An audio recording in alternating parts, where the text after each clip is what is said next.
नमस्कार माऊलींनो, तुम्ही कधी विचार केला आहे का? अक्कलकोटचे स्वामी समर्थ अचानक कुठून आले? त्यांचे पहिले प्रकट दर्शन कुठे झाले?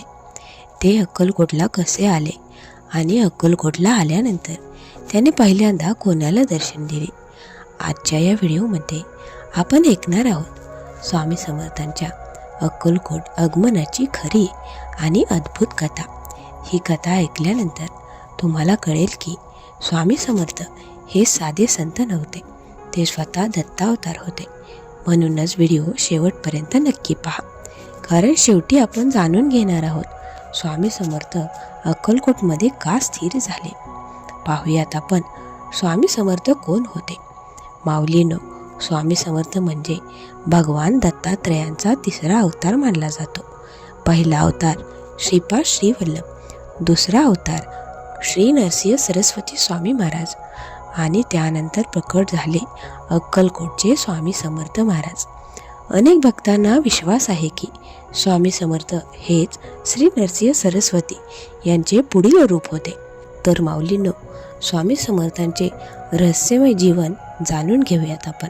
स्वामी समर्थांचे जीवन अत्यंत रहस्यमय होते. त्यांचा जन्म कुठे झाला, त्यांचे आई वडील कोण होते याबद्दल कोणतीही ठोस माहिती मिळत नाही. कारण स्वामी समर्थ हे साधे मनुष्य नव्हते. ते अचानक कुठेही प्रकट होत असत आणि भक्तांना दर्शन देत असत. तर माऊलींनो, अक्कलकोट पूर्वीचा प्रवास स्वामी महाराजांचा काय होता ते आपण पाहूयात. अनेक ग्रंथांमध्ये असे सांगितले जाते की स्वामी समर्थांनी भारतभर भ्रमण केले आहे. ते अनेक ठिकाणी गेले होते.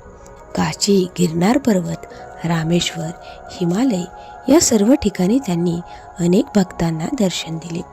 काही ठिकाणी त्यांनी अनेक चमत्कारही दाखवले. पण माऊलींनो, स्वामी समर्थांचे अक्कलकोटमध्ये आगमन कसे झाले बरं?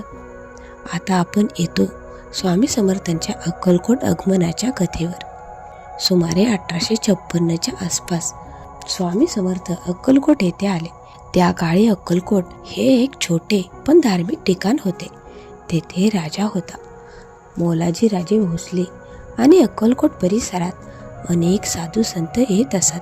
तर स्वामींचे पहिले दर्शन कुठे झाले पाहूयात आपण. असे सांगितले जाते की स्वामी समर्थ अक्कलकोटमध्ये एके दिवशी अचानक प्रकट झाले. ते एका झाडाखाली बसले होते. त्यावेळी गावातील काही लोकांनी त्यांना पाहिले. ते विचित्र दिसत होते. लांब दाढी, अंगावर साधे कपडे, पण डोळ्यात अद्भुत तेज. लोकांना समजत नव्हते ते साधू कोण आहेत. आता तेथील लोकांना ते कोण आहेत हे जाणून घ्यायची उत्सुकता लागली होती. गावातील लोकांनी विचारले, महाराज, तुम्ही कोण आहात बरं? तेव्हा स्वामी समर्थ हसून म्हणाले, आम्ही याच गावात राहणार. हे ऐकून लोकांना आश्चर्य वाटले. त्यांचा पहिला चमत्कार, काही दिवसांनी गावातील एका व्यक्तीची समस्या होती. त्याच्या घरात मोठे संकट आले होते. तो स्वामी समर्थांकडे गेला. स्वामी समर्थांनी फक्त त्याच्याकडे पाहिले आणि म्हणाले, जा, तुझे काम झाले. आणि आश्चर्य म्हणजे त्याची समस्या खरोखरच दूर झाली. तर माऊलींनो, ही बातमी गावभर पसरली. हा चमत्कार झाल्यानंतर संपूर्ण अक्कलकोटमध्ये एकच चर्चा सुरू झाली. एक महान संत आले आहेत. लोक दूरवरून स्वामी समर्थांचे दर्शन घेण्यासाठी येऊ लागले. त्याच वेळी त्या गावातील राजाला ही बातमी कळली. ही बातमी अक्कलकोटच्या राजापर्यंत पोहोचली. राजा मालोजीराव भोसले स्वतः स्वामी समर्थांना भेटायला आले. जेव्हा राजाने स्वामी समर्थांना पाहिले तेव्हा त्यांना लगेच जाणवले की हे साधे साधू नाहीत. तर माऊलींनो, याच राजाचा विश्वास आपण आता पाहूयात. राजाने स्वामी समर्थांना नमस्कार केला आणि म्हणाले, महाराज, कृपया अक्कलकोटमध्येच राहा. स्वामी समर्थ फक्त हसले आणि ते अक्कलकोटमध्येच राहू लागले. तर माऊलींनो, यात स्वामी समर्थांचे दैनिक जीवन काय होते. स्वामी समर्थ अक्कलकोटमध्ये अनेक ठिकाणी बसत असत. कधी झाडाखाली, कधी एखाद्या भक्ताच्या घरी. लोक येत असत, त्याच्या समस्या सांगत असत आणि स्वामी समर्थ त्यांना मार्गदर्शन करत असत. माऊलींनो,